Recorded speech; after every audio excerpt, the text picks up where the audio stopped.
Hi friends, welcome to Swad wave channel. ನಾನಿವತ್ತು ಹೆಲ್ತಿಯಾದಂತಹ ಚನ್ನ chat ಮಾಡೋದು ಹೇಗೆ ಅಂತ ತೋರಿಸ್ಕೊಡ್ತಾ ಇದ್ದೀನಿ. ತುಂಬಾ ಈಸಿಯಾಗಿ ಹೆಲ್ತಿಯಾಗಿ ತುಂಬಾ ಟೇಸ್ಟಿಯಾಗಿರುತ್ತೆ. ಹೇಗೆ ಮಾಡೋದು ನೋಡೋಣ ಬನ್ನಿ. ನಾನಿಲ್ಲಿ ಮೊದಲಿಗೆ ಓವರ್ನೈಟ್ ನೆನೆಸಿ ಬೇಯಿಸಿಟ್ಕೊಂಡಿರುವಂತಹ ಕಡಲೆಕಾಳನ್ನ ಒಂದು ಬಾಣಲೆಗೆ ಒಂದು 1/4 ಸ್ಪೂನ್ನಷ್ಟು ಎಣ್ಣೆ ಹಾಕ್ಕೊಂಡು ಅದಕ್ಕೆ ಕಡಲೆಕಾಳು ಹಾಕ್ಕೊಂಡು ಸ್ವಲ್ಪ ಹುರ್ಕೊಂಡಿದ್ದೀನಿ. ಸ್ವಲ್ಪ ಮೀಡಿಯಮ್ ಫ್ಲೇಮಲ್ಲೇ ಫ್ರೈ ಮಾಡ್ಕೊಳ್ಳಿ. ಇದಕ್ಕೆ ನಾನು ಒಂದು 1/4 ಸ್ಪೂನಷ್ಟು ಖಾರದ ಪುಡಿ, ಉಪ್ಪು ಮತ್ತು ಕರಿಮೆಣಸಿನ ಪುಡಿ, ಸ್ವಲ್ಪ ಜೀರಿಗೆ ಇಷ್ಟನ್ನು ಹಾಕ್ಕೊಂಡು ಸ್ವಲ್ಪ ಫ್ರೈ ಮಾಡ್ಕೊಂಡಿದ್ದೀನಿ. 1-2 ನಿಮಿಷ ಫ್ರೈ ಮಾಡಿಕೊಂಡ್ರೆ ಸಾಕು. ಕಡಲೆಕಾಳನ್ನ ಬೇಯಿಸಿಟ್ಕೊಂಡಿರೋದ್ರಿಂದ ಜಾಸ್ತಿ ಫ್ರೈ ಮಾಡೋದು ಬೇಡ.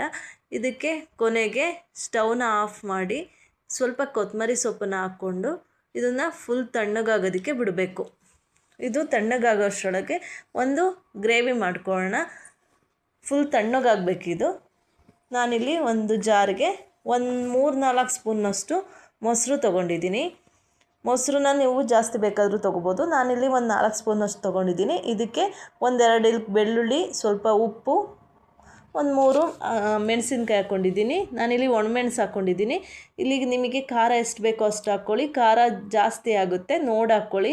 ಜಸ್ಟ್ ಕಲ್ಲರ್ಗೆ ಒಂದಾದರೆ ಸಾಕು. ಇದು ಖಾರ ಏನು ಜಾಸ್ತಿ ಬೇಕಾಗಲ್ಲ. ನಿಮಗೆ ಹಸಿರು ಮೆಣಸಿನ್ಕಾಯಿ ಬೇಕಂದರೆ ಹಸಿರು ಮೆಣಸಿನ್ಕಾಯಿ ಹಾಕ್ಕೋಬೋದು. ಅದು ತುಂಬಾ ಚೆನ್ನಾಗಿರುತ್ತೆ. ನಾನಿಲ್ಲಿ ತುರಿದಿಟ್ಕೊಂಡಿರುವಂತಹ ಕ್ಯಾರೆಟು, ಸಣ್ಣಗೆ ಹೆಚ್ಚಿರುವ ಸೌತೆಕಾಯಿ ಮತ್ತು ಒಂದು ಉದ್ದುದಕ್ಕೆ ಹೆಚ್ಕೊಂಡಿದ್ದೀನಿ ಈರುಳ್ಳಿನ. ಇಷ್ಟನ್ನು ಹಾಕ್ಕೊಂಡು ಈಗ ಫ್ರೈ ಮಾಡ್ಕೊಂಡಿರುವಂತಹ ಕಡಲೆಕಾಳನ್ನ ಇದ್ರೊಳಗೆ ಹಾಕ್ಕೋಬೇಕು.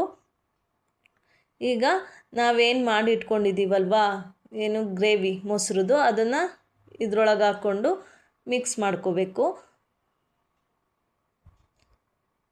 ನಿಮಗೆ ಜಾಸ್ತಿ ಬೇಕಂದರೆ ಮೊಸರು ಜಾಸ್ತಿ ಹಾಕ್ಕೋಬೋದು. ತುಂಬಾ ಕ್ರೀಮಿ ಆಗಿರುತ್ತೆ. ಬಟ್ ಹುಳಿ ಮೊಸರು ತೊಗೊಳ್ಳೋದು ಬೇಡ, ಸ್ವೀಟ್ ಮೊಸರನ್ನೇ ತೊಗೋಬೇಕು. ಈಗ ಮೇಲೆ ಇದಕ್ಕೆ ಸ್ವಲ್ಪ ನಿಂಬೆಹಣ್ಣು ಹಿಂಡ್ಕೊಳ್ಳೋಣ. ಇದನ್ನು ಮಿಕ್ಸ್ ಮಾಡ್ಕೋಬೇಕು. ತುಂಬಾ ಹೆಲ್ತಿಯಾಗಿ ತುಂಬಾ ಟೇಸ್ಟಿಯಾಗಿರುತ್ತೆ. ಇನ್ನು ಕ್ರೀಮಿ ಆದರೆ ಇನ್ನೂ ಚೆನ್ನಾಗಿರುತ್ತೆ. ಕ್ರೀಮಿ ಬರಬೇಕಂದ್ರೆ ಮೊಸರನ್ನ ಜಾಸ್ತಿ ಆ್ಯಡ್ ಮಾಡ್ಕೊಳ್ಳಿ. ತುಂಬಾ ಹೆಲ್ತಿ ಮತ್ತು ಟೇಸ್ಟಿಯಾದಂತಹ ಒಂದು ಚಾಟ್ ರೆಡಿ ಆಯಿತು. ನೀವು ಟ್ರೈ ಮಾಡ್ಕೊಳ್ಳಿ, ತುಂಬಾ ಚೆನ್ನಾಗಿರುತ್ತೆ. Thank you.